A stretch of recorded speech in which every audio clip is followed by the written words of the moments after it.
여보, 은행에 다녀왔다고 했잖아요. 왜 아직도 그 고지서를 가지고 있어요? 내가 은행에 안 갔나? 이젠 제법 겨울채비를 마친 듯합니다. 코끝을 스치는 바람결에 실린 냉기가 옷깃을 여미게 만드는 완연한 겨울이네요. 떨어지는 낙엽을 보며 또 한 해가 가는구나 싶고, 앙상해진 가지를 보며 내 청춘도 저렇게 빛발해 가는구나 싶어 괜히 마음 한구석이 시려오는 계절이기도 하죠. 안녕하세요, 제이입니다. 혹시 이런 제목의 글이나 영상을 보신 적 있으신가요? 치매 환자 80%가 돌아가시기 전 매일 먹었던 바로 그 음식. 아마 한 번쯤은 스쳐 지나가며 섬뜩한 기분에 사로잡혔던 경험 다들 있으실 겁니다. 그 자극적인 문장 하나가 마음에 쿵 하고 무거운 돌덩이를 던지죠. 가슴이 철렁 내려앉습니다. 혹시 나도 모르는 사이에 내 손으로 정성껏 차린 밥상이 내 가족의 기억을 조금씩 갉아먹고 있었던 건 아닐까? 평생 나의 가장 큰 자부심이었던 따뜻한 집밥이 어느 날부턴가 의심과 불안의 대상이 되어버립니다. 늘 마시던 달콤한 커피 한 잔이 독처럼 느껴지고 무심코 집어든 과자 한 조각에 죄책감이 밀려옵니다. 이런 불안감 아마 저만 느끼는 건 아닐 겁니다. 그래서 오늘 우리네 사는 이야기에서는 이 불안의 실체를 따라가 보려고 합니다. 정말로 우리 기억을 송두리째 훔쳐가는 단 하나의 음식이 있는 걸까요? 아니면 그 무서운 소문 뒤에 우리가 놓치고 있는 진짜 이야기가 숨어 있는 걸까요? 여기 남편의 밥상을 차리는 일이 어느 날부턴가 세상에서 가장 두려운 일이 되어버렸다는 한 아내의 사연 속으로 함께 들어가 보시겠습니다. 올해로 결혼 40주년, 박영숙 여사에게 남편 김진수 선생은 세상의 전부이자 그녀가 살아온 세월의 이정표 같은 사람이었습니다. 평생 중학교 교단에서 역사를 가르치다 3년 전 정년퇴직한 남편은 겉으로는 툭툭 내뱉는 말에 못똑똑함이 서려 있었지만 그 누구보다 속정 깊고 우직한 가장이었습니다. 영숙 씨는 그런 남편의 삼시세끼를 책임지는 일이 삶의 가장 큰 기쁨이자 자부심이었습니다. 이른 새벽 일어나 보글보글 끓여낸 구수한 된장찌개에 갓 지어 김이 모락모락 피어오르는 흰 쌀밥을 고봉으로 꾹꾹 눌러 담아줄 때, 남편이 그 밥 한 그릇을 땀을 뻘뻘 흘리며 맛있게 비워낼 때, 영숙 씨는 세상 그 어떤 부자도 부럽지 않았습니다. 남편의 건강한 식욕은 곧 이 가정의 평화와 안녕을 증명하는 징표와도 같았으니까요. 하지만 언제부터였을까요? 그 단단했던 기쁨과 자부심에 아주 미세한 균열이 생기기 시작한 것은, 퇴직 후 집에 머무는 시간이 길어진 남편은 눈에 띄게 단 것을 입에 달고 살기 시작했습니다. 하루에 노란 봉지에 담긴 믹스커피를 대여섯 잔씩 거의 물처럼 마시는 건 이제 일상이었습니다. 소파에 비스듬히 누워 온종일 텔레비전 리모컨을 돌리면서 손에서는 과자나 방봉지가 떠날 줄 몰랐습니다. 바삭 바삭 거실을 울리는 그 소리가 어느 순간부터 영숙 씨의 신경을 날카롭게 긁기 시작했습니다. 여보, 제발 그 믹스커피 좀 그만 마셔요. 그러다 속 다 버린다니까요. 허허, 이 사람아, 평생 교무실에서 분필가루 마셔가며 애들 가르친 사람한테 이 커피 한 잔에 낙마저 뺏으려 그러나? 이게 내 유일한 피로회복제야, 피로회복제. 남편은 대수롭지 않다는 듯 너털 웃음을 터뜨리며 넘어갔지만 영숙 씨의 눈에는 다른 것들이 보이기 시작했습니다. 냉장고 문을 활짝 열고 한참을 멍하니 서 있다가 내가 대체 뭘 꺼내려고 했더라? 하고 혼잣말처럼 중얼거리는 일이 잦아졌습니다. 안경을 이마 위로 척 올려놓고는 한참이나 안경을 찾으러 온 집안을 헤매는 모습은 이제 애교로 봐주기엔 너무 빈번해졌습니다. 며칠 전에 딸네 집에 다녀와서 했던 이야기를 오늘 마치 처음 하는 이야기 안양 눈을 반짝이며 되풀이하는 건 더 이상 놀랍지 않은 일이 되어버렸습니다. 나이 들면 다 그런 거지 뭐. 우린 남편만 그런 것도 아니고. 영숙 씨는 가슴속에서 스멀스멀 피어오르는 불안의 싹을 애써 꾹꾹 눌러 담아 두었습니다. 하지만 그 막연한 불안이 멱살을 접는 듯한 공포로 변한 것은 바로 지난주 월요일의 일이었습니다. 그날은 아파트 관리비와 도시가스 요금을 납부하는 마지막 날이었습니다. 남편은 아침부터 유난히 기분이 좋았단지 날씨도 좋은데 바람도 쐴 겸 내라 은행 다녀오겠소 라며 콧노래까지 흥얼거리며 집을 나섰습니다.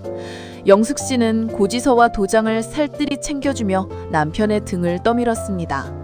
하지만 1시간이 지나도 2시간이 지나도 남편은 돌아오지 않았습니다. 운행 업무가 길어봐야 얼마나 길어진다고. 영숙 씨의 심장이 이유 없이 쿵쾅거리기 시작했습니다. 혹시 무슨 일이 생긴 건 아닐까? 핸드폰에 수십 번 남편의 번호를 찍어 지우기를 반복할 무렵 현관문 열리는 소리가 들렸습니다. 아니, 어디 갔다 이제 와요? 은행에 그렇게나 사람이 많았어요? 은행? 은행. 맞다, 은행. 그랬지. 가다가 중학교 동창 박서랑을 만났지 뭔가. 이놈이 어찌나 반갑게 굴던지 찻집에 잠깐 앉아서 옛날 이야기 꽃을 피우다 보니까 시간이 이렇게 훌쩍 가버렸네. 내일 아침에 가지 뭐. 하루 늦는다고 큰일 나겠어. 남편은 어색하게 웃으며 서둘러 방으로 들어갔지만 영숙 씨는 그 자리에 얼어붙은 듯 서 있을 수밖에 없었습니다. 남편이 방금 만났다고 말했던 박서랑은 5년 전 지병으로 이미 세상을 떠난 사람이었습니다. 영숙 씨의 등줄기에 식은땀 한 줄이 소름 끼치게 흘러내렸습니다. 이것은 그냥 건망증이 아니었습니다. 무언가 아주 무서운 것이 남편의 시간과 기억을 잠식하고 있다는 불길한 예감이 온몸을 휘감았습니다. 그날 밤 영숙 씨는 뜬 눈으로 밤을 새웠습니다. 옆에서 곤히 잠든 남편의 숨소리가 괴물 소리처럼 무겁게 들려왔습니다. 이불 속에서 몰래 스마트폰을 켠 그녀는 떨리는 손가락으로 검색창에 단어를 입력하기 시작했습니다. 치매 초기 증상, 기억력 좋아지는 법, 뇌의 영양제. 온갖 정보의 바다를 헤매던 그녀의 눈에 섬뜩하리만치 자극적인 영상 하나가 들어왔습니다. 충격. 치매 환자 80%가 사망 직전까지 매일같이 먹은 음식의 정체. 영숙 씨는 마치 홀린 것처럼 그 영상을 눌렀습니다. 화면 속에서 하얀 가운을 입은 전문가는 단호하고 확신에 찬 목소리로 열변을 토했습니다. 설탕, 정제 탄수화물, 그리고 특정 가공식품들이 어떻게 뇌세포를 서서히 파괴하고 염증을 일으켜 결국 돌이킬 수 없는 치매를 유발하는지에 대해 적나라하게 설명했습니다. 그녀의 눈에 익숙한 음식들의 이미지가 섬광처럼 스쳐 지나갔습니다. 남편이 아침마다 계란 프라이와 함께 구워 먹던 분홍색 소세지, 주말이면 을에 끓여 먹던 인스턴트 라면, 그리고 입이 심심할 때마다 찾던 달콤한 과자와 빵들. 그 모든 것이 남편의 뇌를 공격하는 독극물처럼 보였습니다. 심장이 바닥으로 곤두박질 치는 것 같았습니다. 내가 내 손으로 남편을 이렇게 만들었구나. 지독한 죄책감이 독가스처럼 목구멍까지 차올라 숨을 쉴 수가 없었습니다. 수십 년간 사랑이라는 이름으로 차려온 밥상이 남편을 병들게 한 독이 든 성찬이었을지도 모른다는 생각에 온몸이 부들부들 떨렸습니다. 다음 날 아침, 부부의 식탁 풍경은 완전히 달라졌습니다. 늘 남편의 밥그릇에 산처럼 쌓여있던 흰쌀밥 대신 거무튀튀한 현미와 서리태를 섞은 잡곡밥이 놓였습니다. 칼칼하고 짭짤한 맛으로 남편의 입맛을 돋우던 김치찌개 대신 멀건 국물에 콩나물 몇 가닥이 떠있는 슴슴한 국이 올라왔습니다. 남편이 세상에서 가장 좋아하던 노른자를 톡 터뜨려 밥에 비벼 먹던 계란 프라이와 기름에 지글지글 붙인 분홍색 소세지는 온데간데 없었고, 그 자리엔 파릇한 시금치나물과 하얀 두부조림이 어색하게 놓여 있었습니다. 이게 다 뭔가? 오늘 우리 집 제살이 내는 날인가? 남편의 얼굴에 노골적인 불만과 황당함이 동시에 어렸습니다. 이제부터 우리 건강식 해야 해요. 당신 당신 건강이 너무 걱정돼서 그래요. 영숙 씨는 차마 어제의 은행 이야기를 꺼내지 못하고 말을 얼버무렸습니다. 건강식? 나는 이 사람아 평생 고봉밥에 김치찌개 힘으로 살아온 사람이요. 이런 풀만 먹고 어떻게 기운을 쓰라는 말인가? 그래도 안 돼요. 당신이 맨날 먹는 그 햄, 소세지, 과자 이런 게 다 뇌를 갉아먹는 독이래요, 독. 이제부터 우리 집엔 이런 거 절대 발도 못 붙이게 할 거예요. 영숙 씨는 어제 저녁 시장에서 사온 온갖 푸성기가 담긴 봉지를 흔들며 거의 절규하듯 소리쳤습니다. 남편은 그런 아내의 격앙된 모습에 어이가 없다는 듯 헛웃음을 쳤습니다. 별 유난을 떠내 아주. 또 인터넷에서 이상한 거 보고 와서 그러는구먼. 나는 못해. 이렇게는 밥 못 먹어. 그냥 밥 줘. 배고프니까. 그날 이후 부부의 식탁은 소리 없는 전쟁터였습니다. 영숙 씨는 뇌에 좋다는 온갖 예치와 생선을 구해다 식탁에 올렸습니다. 등푸른 생선은 비리다고 싫어하는 남편을 위해 온갖 양념을 개발했고 쓴맛 나는 채소는 억지로 갈아서 주스로 만들어 바쳤습니다. 하지만 남편은 마땅치 않은 표정으로 젓가락만 끼작거리다 마는 둥 자리를 떴습니다. 그리고는 영숙 씨 몰래 부엌에서 라면을 끓여 먹거나 산책 다녀온다면서 집을 나서서는 편의점에서 빵과 단음유수를 사금냈습니다. 영숙 씨는 남편의 옷주머니에서 나온 빵 봉지를 발견할 때마다 식탁 밑에 아무렇게나 숨겨둔 과자 봉지를 찾아낼 때마다 속이 시커멓게 타들어가는 것 같았습니다. 남편을 위한 일이라고 굳게 믿었지만 남편은 아내의 그 지극한 정성을 자신을 옥죄는 독처럼 여기는 듯했습니다. 둘 사이의 대화는 점점 줄어들고 한때 온기로 가득했던 집안에는 냉랭하고 서먹한 기운만이 무겁게 감돌았습니다. 골마 터지던 갈등이 결국 폭발한 것은 주말에 아들 내위가 찾아왔을 때였습니다. 아버지, 근데 요즘 살이 좀 빠지신 것 같은데 어디 안 좋으세요? 아들의 걱정스러운 한마디가 도화선이었습니다. 남편이 기다렸다는 듯이 그동안 쌓였던 불만을 손짓질과 함께 쏘아붙였습니다. 빠질 수밖에? 네 엄마가 나를 아주 초식동물로 만들려고 작정을 했다, 작정을. 매일 풀만 뜯어먹이는데 살이 찌면 그게 사람이냐 소냐? 어머님, 무슨 일 있으셨어요? 두 분 요즘 사이 안 좋으세요? 눈치 빠른 며느리의 물음에 영숙 씨는 결국 그동안 꾹꾹 눌러온 설움을 폭포수처럼 터뜨리고 말았습니다.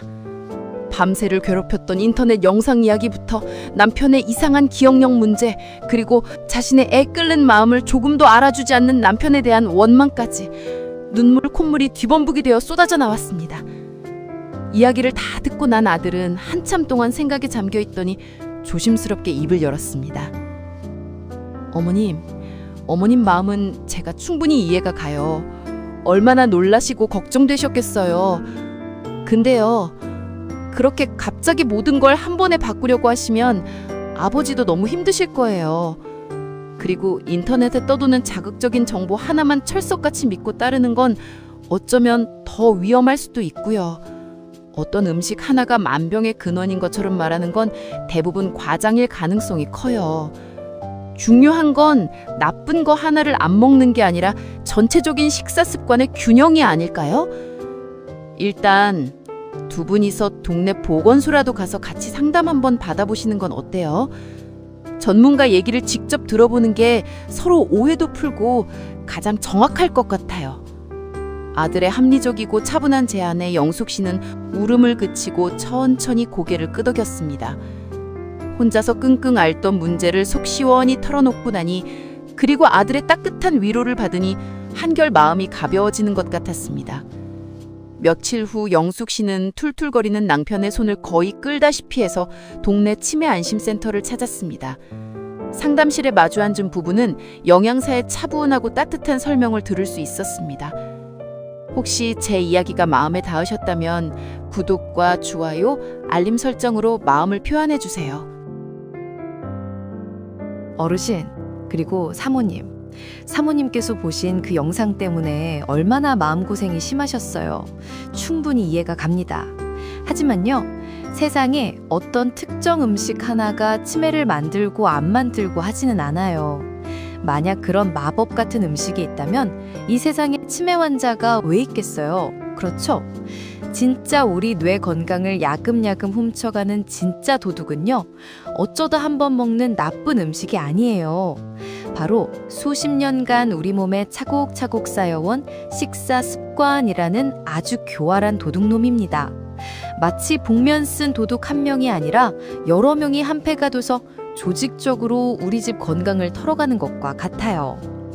영양사는 설탕, 초가공식품, 나쁜 지방을 뇌 건강을 훔치는 3인조 도둑에 비유하며 귀에 쏙쏙 들어오게 설명했습니다. 그리고 그 해결책으로 마인드 식단이라는 것을 아주 구체적으로 소개해 주었습니다. 그것은 영숙 씨가 생각했던 것처럼 거창하고 고통스러운 금식이나 채식 위주의 식단이 아니었습니다. 흰쌀밥에 잡곡을 딱 한 줌 섞는 것부터 시작하고 기름에 튀기거나 볶는 대신 찜이나 조림 요리를 하고 입이 심심할 때 과자 대신 고소한 견과류나 제철 과일을 먹는 것. 식탁에 그저 초록색 나물을 한 가지 더 올리는 아주 작고 소박한 노력부터 시작하라는 것이었습니다. 상담을 마치고 집으로 돌아오는 길, 가을 햇살이 따스하게 두 사람의 어깨 위로 내려앉고 있었습니다. 한참을 말없이 걷던 남편이 처음으로 먼저 입을 열었습니다. 미안하오. 나직하게 던져진 그 한마디에 영숙 씨는 걸음을 멈췄습니다. 당신이 내 걱정해서 그런 줄은 머리로는 알았는데 솔직히 말하면 나도 겁이 나서 그랬던 것 같소. 요즘 내가 이상하다는 거 나도 느끼고 있었거든. 근데 그걸 인정하는 순간 내가 정말 쓸모없는 늙은이가 되어버리는 것 같아서 자존심 상하고 두렵고 그래서 괜히 당신한테 심술 부린 거요. 못나게 굴어서 정말 미안하오. 남편의 눈시울이 어느새 붉게 물들어 있었습니다.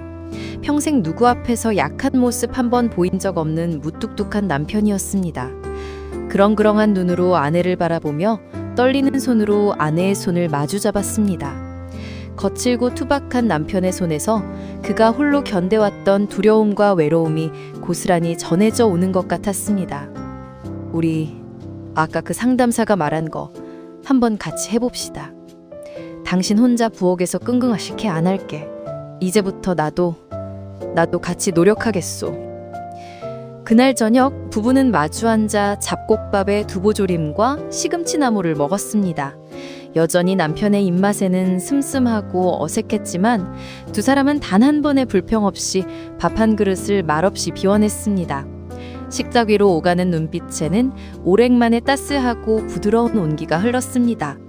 그것은 더 이상 금지와 통제의 두려운 밥상이 아니었습니다. 서로의 남은 생을 건강하게 함께 지켜주기 위한 따뜻한 약속의 밥상이었습니다. 자, 우리 영숙 씨와 진수 씨의 이야기 어떻게 들으셨나요? 가슴을 졸이며 밤새 인터넷 영상을 뒤지던 영숙 씨의 마음에 100번이고 1000번이고 깊이 공감이 갑니다.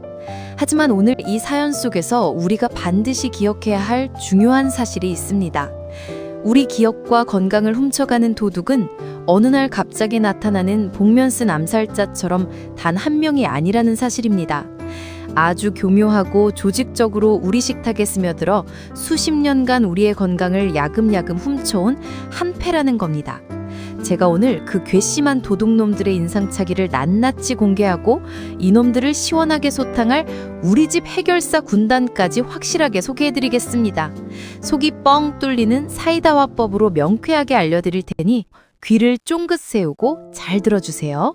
첫째, 우리 뇌 건강을 훔치는 도둑 3인조를 긴급 수배합니다. 첫 번째 수배범은 바로 설탕 대마왕입니다. 이놈은 아주 달콤하고 매력적인 얼굴을 하고 우리에게 접근합니다. 우리가 피곤할 때마다 찾는 믹스커피, 목마를 때 마시는 탄산음료와 주스, 그리고 온갖 종류의 과자와 빵 속에 교묘하게 숨어있죠.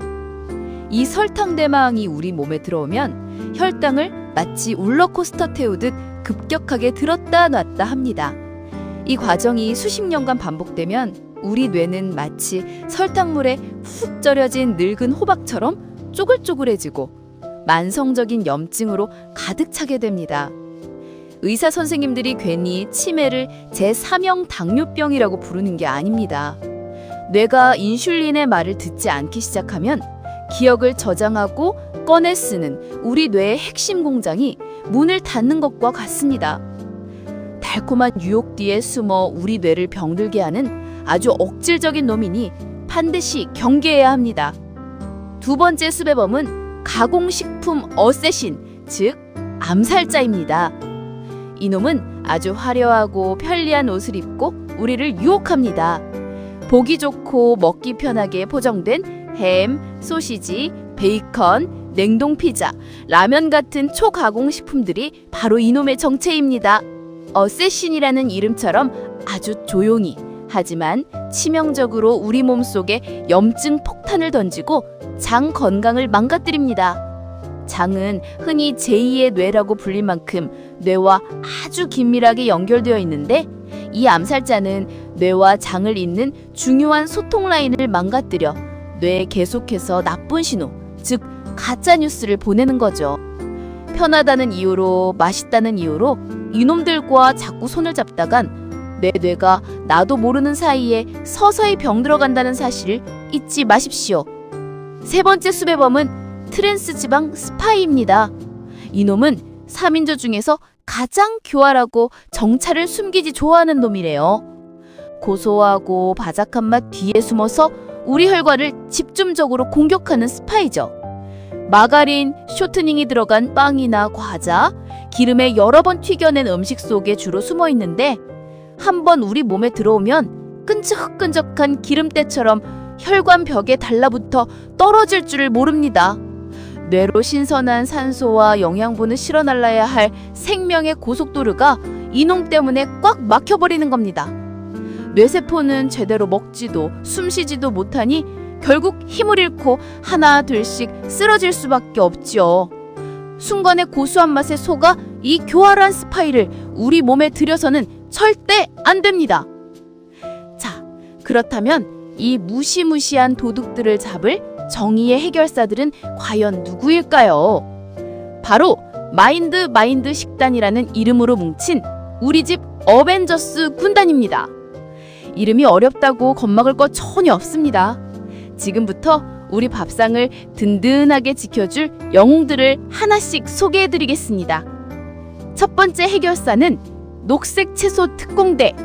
시금치, 케일, 상추, 깻잎, 브로콜리처럼 짙은 녹색을 띠는 채소들이 바로 이 특공대의 정예 요원들입니다.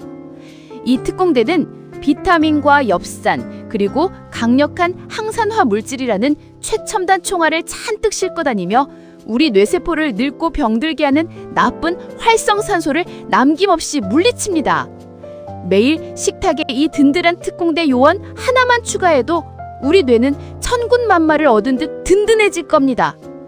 두 번째 해결사는 베리류 저격수.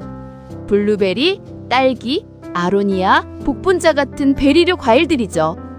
이들은 앙토시아닌이라는 아주 강력하고 정밀한 저격총으로 우리 뇌 속의 염증을 정확하게 조준해 파괴하는 명사수들입니다. 간식으로 달콤한 과자 대신 블루베리 한 줌. 이보다 더 똑똑하고 유능한 저격수는 세상에 없습니다. 세 번째 해결사는 견과류와 콩류 정바부대.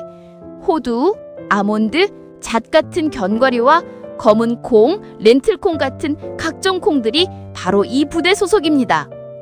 이 똑똑한 정보부대원들은 뇌세포의 막을 튼튼하게 만들고 뇌신경을 보호하는 오메가3과 비타민 E 같은 고급 정보를 가득 품고 있습니다.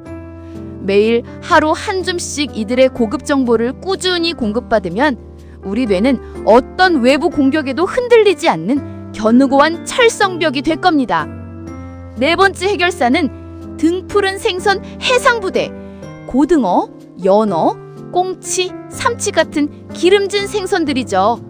이 용감한 해상부대는 EPA, DHA라는 강력한 어뢰를 장착하고 우리 혈관을 깨끗하게 청소하고 뇌 기능을 활성화시키는 막중한 임무를 띠고 있습니다. 일주일에 한두 번 이 해상부대를 우리 식탁에 초대하십시오. 뇌로 가는 혈관성 고속도로가 뻥 뚫리는 경험을 하시게 될 겁니다. 기억하세요. 핵심 전략은 아주 간단합니다. 흰색과 멀어지고 자연의 색과 가까워져라. 바로 이것입니다. 우리의 적은 흰살, 흰 밀가루, 흰 설탕, 흰 소금.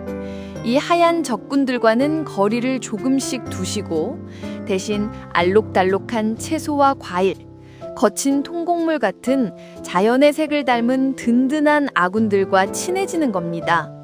오늘부터 당장 완벽하게 식단을 바꿀 수는 없겠죠? 괜찮습니다.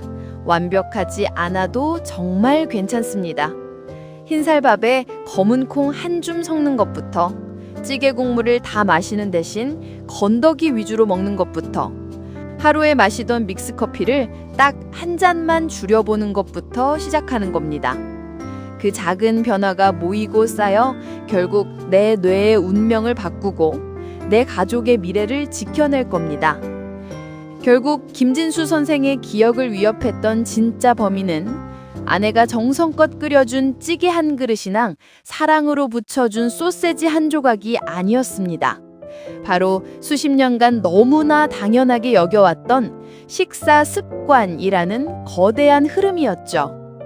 그리고 그 거센 흐름의 방향을 바꾸는 열쇠는 이것은 절대로 먹으면 안 돼! 라는 차가운 금지와 통제가 아니라 여보, 우리 조금 힘들더라도 함께 건강하게 오래오래 행복하게 살아갑시다 라는 따뜻한 사랑과 약속이었습니다. 지금 이 순간 라디오를 듣고 계시는 우리 청취자 여러분, 혹시 지금 내 가족의 식습관 때문에 혹은 나 자신의 자꾸만 깜빡깜빡하는 기억력 때문에 노심초사하고 계신가요? 부디 죄책감 느끼지 마십시오. 그리고 누구를 탓하지도 마십시오.